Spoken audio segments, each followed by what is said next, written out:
Hi, this is Bob Scully, and welcome to another edition of The World Show, our management series, my very own management class. And pay attention, pupils. Here is my thought for the day, but it's not for me. Thoughtful reflection on natural experience in the light of conceptual ideas is the most powerful tool we have for management learning. And this is from one of the worldwide all-time champion greats, Professor Henry Mintzberg at McGill, world-renowned specialist on management. Thank you for coming. Yeah. And Phil LeNir is with you, your partner. Hi, welcome. Bob. And I've described you before to a very august group. I think it was the graduates of INSEAD in France, as a brilliant bomb thrower, because usually you take aim at cliches with your sense of humor, but you're also a builder. You also have a lot to contribute positively. And now you're working with Philip on something called Coaching Ourselves. What is that?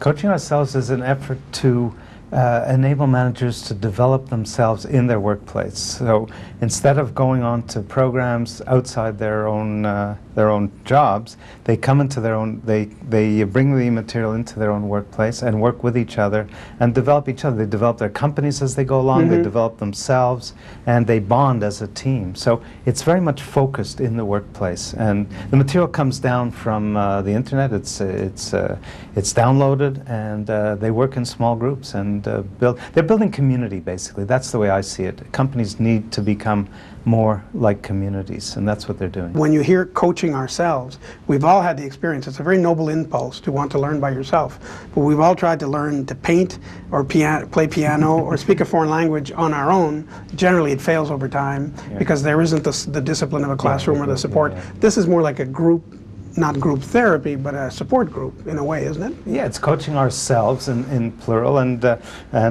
people get together and they learn together, and also they're sharing experiences in the company. They've lived those experiences together, so it becomes very natural for them to do that. And the materials come down, literally downloaded from the internet.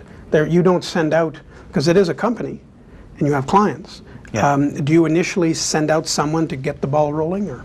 Yeah, Phil will go out. He can talk about that. He's been doing a lot of that, where he'll go out and get people starting. One thing to mention is we just get the best thinkers all over the place to do topics on things they know best. So what people are getting are really interesting points of view on all sorts of things like team building and foresight, and there's even one called Beyond Bullying, and there's all kinds of interesting stuff going on. Yeah. And so, in a practical sense, because I know your client list is already quite impressive. Let's say one of them hears about you and is interested. What is step one? What happens? So the first thing that we'll do is we'll work with whoever in the organization is looking to put this program together and decide exactly what the reason is for the program and how we want to go and form these teams, because putting the managers together has a big impact on the potential results. If you're trying to perhaps connect silos together, you'll get people from different functional areas. If you're trying to solve various issues, then you'll get people who are related to that issue together to create this team. And then we'll pick topics that will work.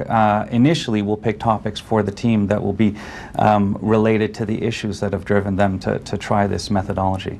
And then we'll show them how it works. We'll give them a sort of a practice. This is how you're going to do this self-directed group learning, as we've termed it. And then they're off their own. They have their little website, and they can grab the material from there and start setting their own meetings during work hours, about one every 2 weeks, and work through the material. Just like a regular meeting, except the objective is you're going to learn something new about management. Middle managers, I'm interested. This is actually for you. I've read this often in your books, but and so for you it's a familiar idea. But for people watching, I'm sure it isn't, because we do have a star system, and the CEOs are the superstars, like movie stars, and we cover them in the press. We give them all these perks. They travel with an entourage, and unlike sports, where even the normal players are pretty well paid, which keeps them happy. I mean, they're not getting as much as the top athlete, but they get. In middle managers are often not that well paid. Is it a depressed class of people from whom we're not getting what we should? Yeah, I'm not sure. Sometimes they're well paid, sometimes they're not. Middle management is such a varied thing. But yes, we're not getting nearly as much from them as we should, because we're assuming that everything revolves around leadership. The trouble with leadership and turnaround is that when that leader leaves, is it sustainable?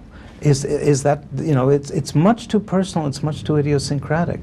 That's why my concern now is that organizations are communities. Effective organizations are communities. If you build up the community sense of it, which is the whole philosophy of coaching ourselves, if you build up the community sense of it, if you build up a core of middle managers who really care, and those are, by the way, the people who usually really do care, because often the chief executive has been parachuted in and is going to be gone as soon as there's a better offer. So the middle managers are the ones who are really committed, and yes, we need to tap what they're doing. The great corporations are the ones with great middle managers. And I remember reading you had written that they're the memory of any company, and we're always wiping out, deleting the memory by, for instance, letting them go too early and so on. Yeah, the memory's not in the computer. The memory is in the heads of the middle managers, largely. And Philip, even though it's not, I repeat, it's not group therapy, it's not, you know, but when people go into therapy or analysis, they have to have a horizon of when they, you know, one day it's time to stop. They're cured, but they've completed it, right? Does that happen in the company? Coaching Ourselves has reached its goal and they thank you and that's it? So it's going to depend on every organization and every group, of course, how they want to do that. It starts off with this, we're going to do a pilot organization, a pilot trial, and it's going to last maybe 8 to 10 topics, so that'll be about 4 to 5 months. But as I mentioned before, a lot of groups, they'll start with that and then they'll say, look, this is just something that we want to do. So if you think about, let's say, 360 reviews, you do that every year, performance reviews, these kind of things. Coaching Ourselves becomes one of these processes that you start to do, because of course it evolves as you evolve and the challenges evolve, because the learning is happening inspired by the material, but it's the conversations, it's what's going on. So you're talking about what happened last week, 2 weeks before, and that's always changing, and what are you going to do next week?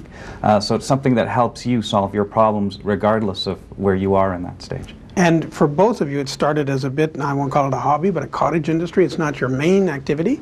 Has it grown as a business per se? Is there appetite for it? That's interesting. You know, we're at the opposite ends of the kind of life cycle, if you like, because Phil always wanted to be an entrepreneur, and so he's the kind of young startup guy and is running Coaching Ourselves as managing director. And I am a partner in it. It's taking more time than I thought it would, but it's actually more fun than I thought it might be. Because what it does is, we've had all kinds of programs reflected in my book, Managers Not MBAs, but this is the one that's really going to bring that philosophy home, I think, which is that we need to change, this is a motto we're using, but we need to change how management is practiced. And I think this is just a fundamental shift in how we view management. And so we're not being subversive or anything, you know. But it has grown. I mean, I saw like some of the client lists. That's growing, in other words. Yeah, that's growing, and every day. Phil mentioned a couple today, a couple of big new contracts today, one government, one business, and no, it's going great guns. That allows me then to